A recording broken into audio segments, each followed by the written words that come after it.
கரூர் கூட்ட நெரிசல் தொடர்பாக திமுகவின் இடையீட்டு மனு மீது நாளை விசாரணைக்கு வருகிறது. திமுகவின் இடையீட்டு மனு மீது உச்சநீதிமன்றத்தில் நாளை விசாரணை நடைபெற இருக்கிறது. மேலும் தகவலை செய்தியாளர் வெங்கடேசன் வழங்கிட கேட்கலாம். வெங்கடேசன், வணக்கம். முழு தகவல்கள். வணக்கம். கரூரில் தாவேக தலைவர் விஜய் பிரச்சார கூட்டத்தில் கடந்த செப்டம்பர் 27ஆம் தேதி ஏற்பட்ட நெரிசலில் சிக்கி சுமார் 41 பேர் பலியான சம்பவம் நாட்டையே உலுக்கியது.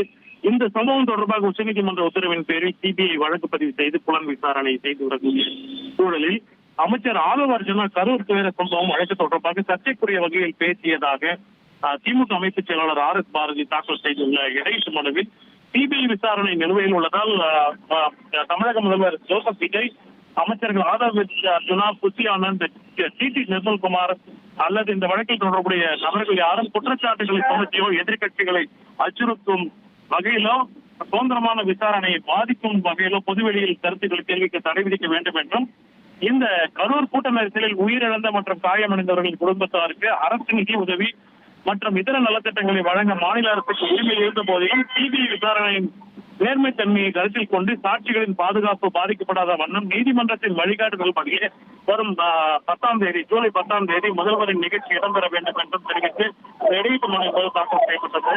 இந்த இடையீட்டு மனுவை அவசரமாக விசாரிக்க கோரி உச்சநீதிமன்ற நீதிபதிகள் அமானுல்லா கான், ஷீல் லாபு ஆகியோர் அடங்கிய அமர்வு முன் RS பாரதி தரப்பில் மூத்த வழக்கறிஞர் அகமதி முறையிட்டார். இந்த முறையீட்டை ஏற்ற உச்சநீதிமன்றம் நாளையே இந்த மனுவை அவசரமாக விசாரிக்க ஒப்புக்கொண்டுள்ளது.